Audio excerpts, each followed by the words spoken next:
욥기서는 구약 성경의 시가서 중 하나로 고난과 하나님의 주권에 대한 깊은 통찰을 담고 있습니다.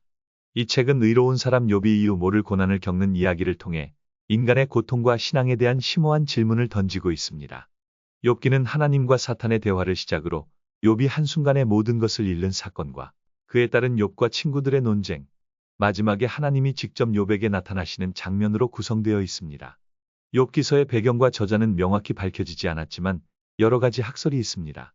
일부 유대 전통은 모세가 욥기를 기록했다고 주장하지만 문체나 언어가 모세 오경과 다른 점 때문에 확실하지 않습니다. 또 다른 가설은 솔로몬이 지혜서 중 하나로 기록했을 가능성도 있으나 솔로몬의 작품들과 욥기의 내용과 표현이 일치하지 않기도 합니다. 오늘날 많은 학자들은 이 책이 익명의 고도로 학식 있는 저자에 의해 기원전 6세기에서 4세기경에 기록되었을 것으로 봅니다. 이 시기는 이스라엘 민족이 바벨론 유수로 큰 고난을 겪은 시기로 고난을 바라보는 깊은 통찰이 욥기의 내용을 더 잘 설명해 줍니다. 욥기는 족장 시대를 배경으로 한 이야기로 추정되며 욥이 살았던 지역은 우스 땅이라고 합니다. 우스는 이스라엘 남동쪽 에돔 지역으로 현재의 요르단 남부 지역과 일치하는 곳입니다. 에돔은 이스라엘과 적대적 관계였지만 욥은 이방인임에도 여호와를 경외하며 하나님을 믿는 경건한 사람으로 묘사됩니다. 이로써 욥의 이야기는 하나님이 특정 민족뿐 아니라 믿음을 가진 이방인에게도 관심을 두시며 그들과도 관계를 맺으신다는 메시지를 전달합니다. 욥기서는 크게 세 부분으로 나눌 수 있습니다. 첫 부분은 욥의 고난을 다룹니다. 욥은 동방의 가장 부유한 사람으로 하나님을 경외하며 정직하게 살아가던 인물이었습니다. 하지만 사탄은 욥의 경건이 하나님께 받은 축복 때문이라고 주장하며 하나님이 이를 허락하시자 욥은 갑작스럽게 모든 재산을 잃고 자녀들마저 죽고 맙니다. 결국 건강까지 잃게 되며 욥은 극심한 고통 속에 놓입니다. 심지어 아내마저도 그에게 여호와를 저주하고 죽으라고 말할 정도로 그의 삶은 절망적이었습니다.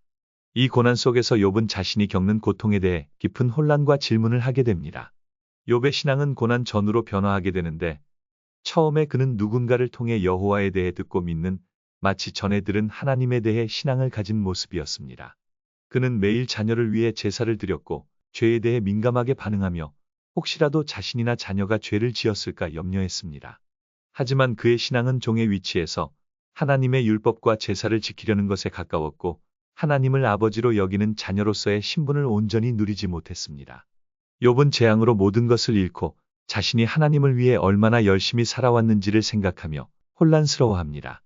철저히 신앙을 지켜왔음에도 고난이 닥친 상황을 이해하지 못한 그는 하나님이 마치 실수하신 것 같다는 의구심까지 품습니다. 이에 대해 세 친구들은 욥이 죄를 지었기 때문에 벌을 받았다는 식으로 욥을 비난하기 시작합니다. 그들은 욥의 고난을 그의 죄로 해석하며 하나님은 죄 있는 자에게 벌을 내리신다 는 기준을 고수합니다. 이들은 자신이 가진 신념을 기준으로 욥을 판단하고 하나님을 재단하는 잘못을 저지릅니다. 욥은 친구들의 말을 들으면서 자신이 죄가 없음을 계속해서 주장합니다. 친구들은 그가 죄가 있으니 고난을 받고 있다고 비난하는 반면 욥은 자신의 무죄를 확신하며 오히려 하나님을 원망하게 됩니다. 하나님에 대한 그의 생각은 고난이 닥치기 전과 후로 변화하게 되며 친구들과의 대화를 통해 더 깊은 질문과 혼란 속으로 빠지게 됩니다. 이때 엘리후라는 새로운 인물이 등장하여 욥과 친구들 모두를 책망하며 고난의 의미를 새로운 관점에서 제시합니다.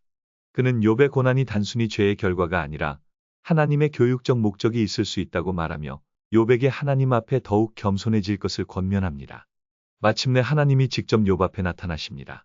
하나님은 욥에게 천지창조의 과정과 만물을 다스리시는 자신의 주권을 드러내시며 욥이 이해할 수 없는 하나님의 초월적 지혜와 능력을 보여주십니다. 하나님은 욥이 모든 것을 아는 듯이 질문하는 것을 되묻고 세상을 창조하고 통치하시는 자신의 크심을 설명하십니다. 욥은 이를 통해 자신이 얼마나 미약하고 제한적인 존재인지를 깨닫고 회개합니다. 여호와와 대면한 욥은 자신이 여호와를 잘 안다고 생각했지만 사실 자신만의 기준으로 하나님을 이해하려고 했음을 깨닫고 그 기준을 내려놓게 됩니다. 그는 하나님이 자신의 생각과 달리 세상과 인생을 훨씬 넓은 관점에서 주관하신다는 사실을 깨닫습니다. 하나님은 악한 일조차도 주권 안에서 허락하시며 그 과정 속에서도 선을 이루시는 분이십니다. 욥은 하나님과의 만남 이후 고난 전과는 전혀 다른 신앙을 갖게 됩니다. 이제 그는 고난 중에 하나님을 더 깊이 이해하게 되었고 하나님의 주권을 인정하는 마음으로 변화됩니다. 여호와께서는 욥의 재산을 2배로 회복시키고 자녀들도 다시 주심으로 그의 삶을 축복하십니다.